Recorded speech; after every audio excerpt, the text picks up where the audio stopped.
Welcome to Believe It or Not, an Interfaith Grand River program. I'm your host, August Edelman, and I'm joined today by Chair Redman. Please call me Karen. Oh, thank you, Karen. Who is the chair of Waterloo Region Council. Right.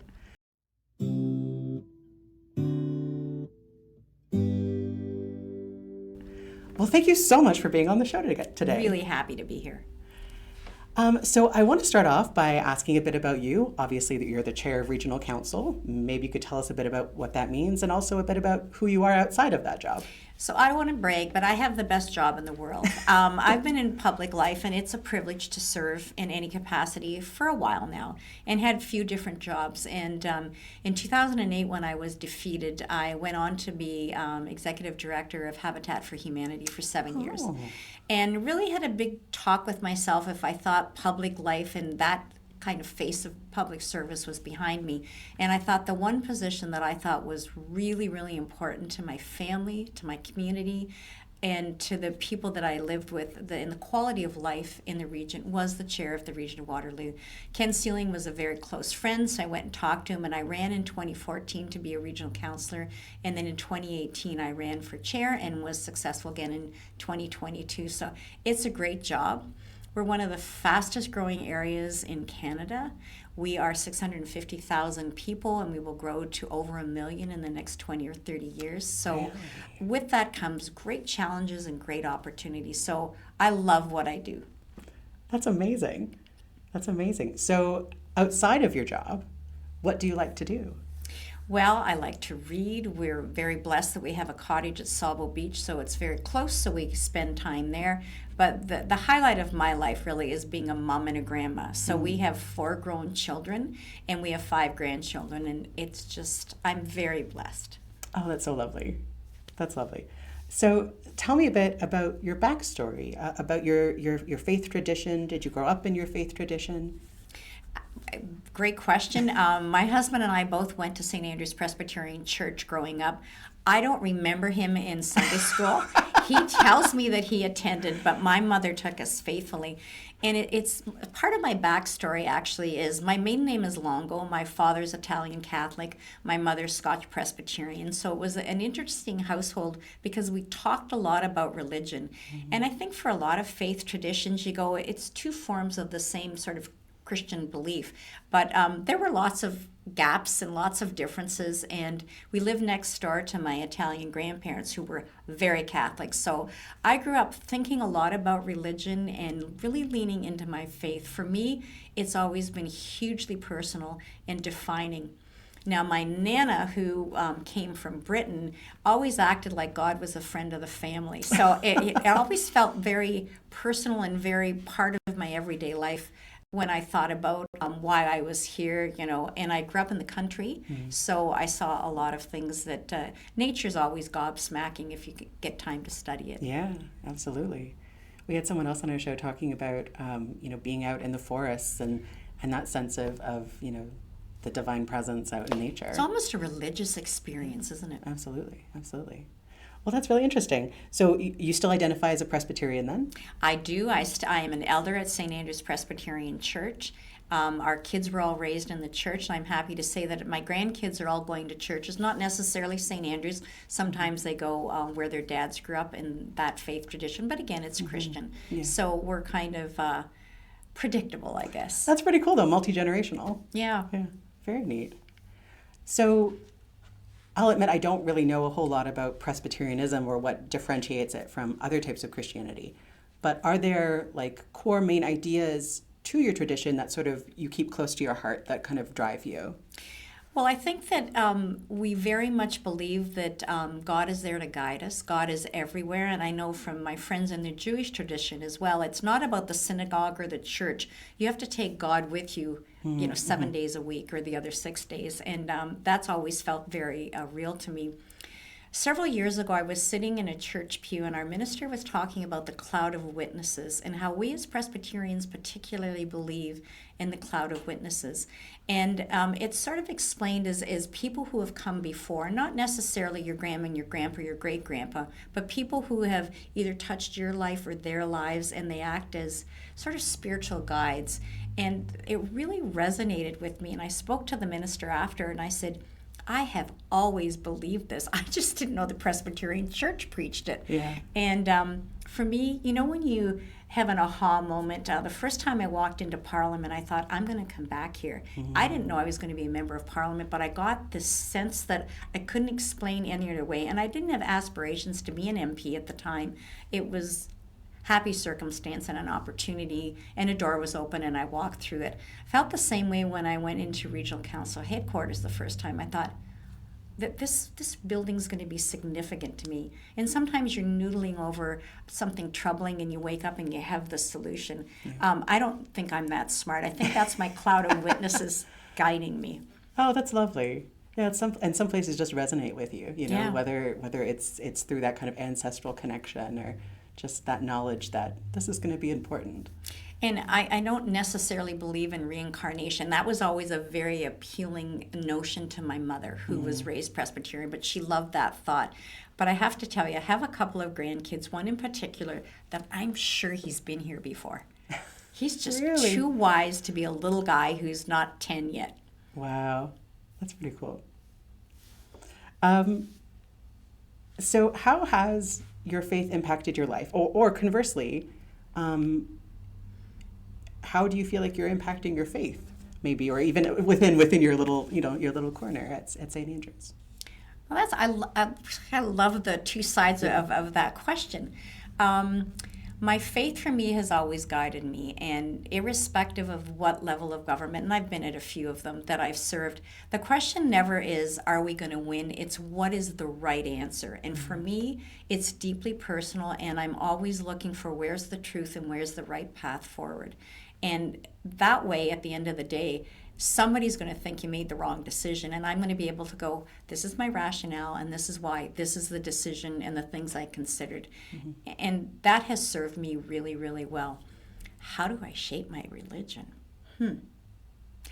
I guess I'm really proud that my kids and my grandkids are still pursuing faith. Yeah. And sometimes when I look around people, and not in any way to be sort of religiously arrogant, but as you travel through life, there are certain thresholds. I don't know how you would possibly make sense of the world or some of the things that are going globally if you didn't have a faith tradition that knows there's got to be a greater presence and a guiding hand to this. So I know God knows, and if I don't, I'm okay with that. That's a great perspective.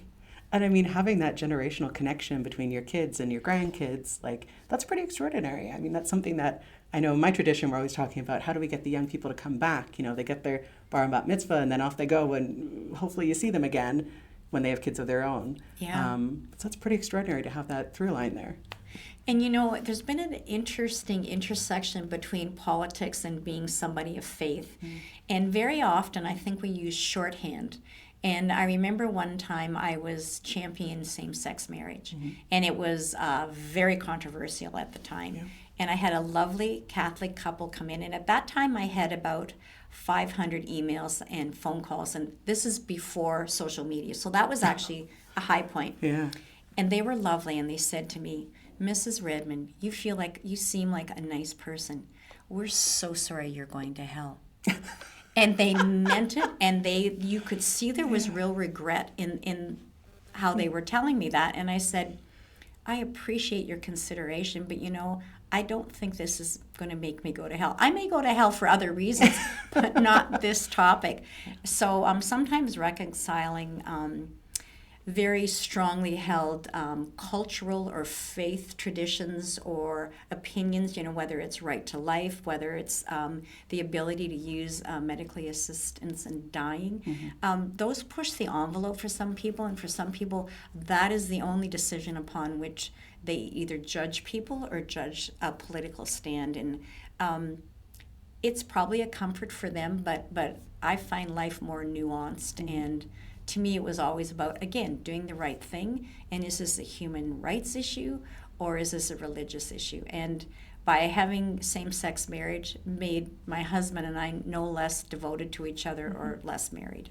Yeah, absolutely. I appreciate you sharing that, because I think it's, sometimes things aren't always popular, or sometimes the most vocal people are the people who are the least satisfied, and that doesn't mean that it isn't the right thing to do, right? Exactly. Yeah. So, has there been a time in your life where you have felt challenged by your faith, or where your faith has helped you overcome a challenge? Well, probably every day as far as figuring out what the right thing is to do, and what is fair and what is equal. Because, being in public life, you're privileged in that you're at the decision-making table, but that's a huge responsibility. The same-sex marriage vote was a very, very controversial. I think just reconciling, I don't know if we want to get into sort of the global conflict right now in the Middle East. We've always believed, as I was a liberal, so in a two-state solution, and I condemn murder, I condemn violence, I condemn killing. It's not the only war. If you look at a map of the globe, there are so many people that are living in horrible conditions, and it troubles me greatly. I'm not going to solve it in my little corner of the world, but I do believe that people of faith find that there's a greater context within which to live. Yeah. Bad things happen. Yeah. I trained in 1990. That's a long time ago. As a Stevens minister through my activity at St. Andrews, and talked about being a person of faith is giving a thirsty man a cup of cold water, or a hungry person a potato, and not sort of reading them Bible verses. So I've always leaned into being a more, I hope, pragmatic Christian in talking to people and being able to listen to them. That's really interesting, that it's the glass of water and the potato. It's the action. Exactly. Yeah. Interesting. I like that. It's not original, but feel free to use it. We have this concept in our tradition of, it's called like tzedakah, which is like charity justice. That when you do the good thing, it's not like, oh, it's so impressive. It's that you must, because it's just. And the giving the glass of water to the thirsty person is an act both of charity and justice, right? Yeah, and you make such a good point, because they're really side by each, aren't they? And one of the things that I've had the privilege of doing through my political career is going to the Gurdwara, going to the temple, going to the synagogue, as well as multiple different Christian faiths. And there's so much that connects us together. When you look at justice, you look at fairness. Even I think in our own church, the Indigenous issue, we had two very strong leaders within our church, but also with the Presbyterian Church of Canada, that we're going back probably 20, 25 years, in my experience, where we were talking about Indigenous issues. We called them Native issues or Indian issues back then. We're a little bit more sophisticated now, and the conversation has changed. But that awareness that there needs to be justice, there needs to be some acknowledgement and some truth and reconciliation, that's not a new conversation in my community and my faith tradition. That's lovely to hear. Yeah, and I'm sure it'll keep being a conversation for a while. Yeah. If there's sort of one thing that you were thinking, I hope we talk about this, is there a thing you'd kind of like to share that you want to talk about? I think as I look back again at my career and in my own faith journey, people make assumptions about people of other faiths. And I remember I was chair of the prayer breakfast when I was in Ottawa again. It seems like I've been going back to that part of my life a lot. And people, I'm a privy councillor, so I have a PC after my name. And people said, well, of course she's a progressive conservative, because they're the ones that are religious. And I went, no, actually I'm a liberal, and yeah, I go to church, and I have a faith journey. And it's just making assumptions about other people, even if they're in your own faith. There's always room for lots of discussion. I was one of those kids when I was little that always sat in the corner of the kitchen. As I mentioned earlier, we grew up beside my Italian grandparents. And I didn't want to be seen, because I loved the discussions, and they were often about religion. And they had a very, very good friend named Ross. And Ross was an atheist. And they would have these religious arguments that I found fascinating. And you kind of touched it on in one of your comments, but he said, I have far more respect for a man who lives a good life without one eye on heaven, saying, God, are you watching me? I'm doing good stuff. And that always stuck with me, that the good deed, the charitable act shouldn't be done for any reason other than it's the right thing to do. Beautifully put. Oh, thank you. All right. I wanted to also say if there's anything you wanted to kind of say to the folks at home, if there's anything like last that you want to share before we wrap up. I guess what I would say is encourage everybody watching and listening to ask questions of people of other faiths, because I've had a long involvement with the disabled community, and it may be sort of a strange comparison, but sometimes you're afraid you'll offend. Yeah. And I mean, you obviously have to consider where the other person's coming from, but ask questions, learn, find out. Absolutely. I think that's one of the things that at Interfaith Grand River that we're so focused on is having those conversations and really learning about each other. That's what we hope these videos are doing, right? Making people go, oh, I didn't know that about folks, or oh, my neighbor is different than me, but oh, look at this commonality. And well, I think it's great. I love that these are now out in the ether and in social media. And again, I will have to come back in a few months and see if nobody but my immediate family watched this. Well, thank you so much for being on the show, Karen. It's we been really a pleasure. appreciate it. And thank you for joining us. We'll see you next time on Believe It or Not. Sorry, was that my obnoxious phone that was going?